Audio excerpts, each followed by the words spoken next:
সবাই যখন ভেবে নিয়েছিল বিশ্বকাপটা হবে তরুণদের, তখন ৩৯ পেরোনো মেসি আবারও আলোচনায়। তার পারফরমেন্সে চাপা পড়ে গেছে এমবাপ্পের অতি মানবীয় ওয়ার্ল্ড কাপ ফর্ম। জোড়া গোলে মেসিকে ছাড়িয়ে গিয়েছিলেন এমবাপ্পে, তবে সে রেকর্ড টিকলো কতক্ষণ? হ্যাট্রিক করে মেসি এখন ক্লোজার পাশে, এক গোলে ছাড়িয়ে যাবেন তাকেও। বিশ্বকাপে নামলেই ফাইনালে খেলেন এমবাপ্পে। ব্যাপারটা এমনই হয়ে গেছে।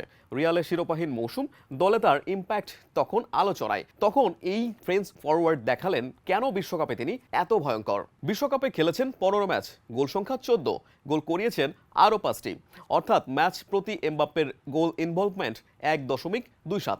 যে হারে সে খেলছেন তাতে সর্বোচ্চ গোলের রেকর্ডটা নিয়ে যেতে পারেন ধরাছোঁয়ার বাইরে। তবে কাজটা কি এতই সহজ? প্রথম ম্যাচের পর মেসির পারফরমেন্স অবশ্য তেমনটা ইঙ্গিত দিচ্ছেন না।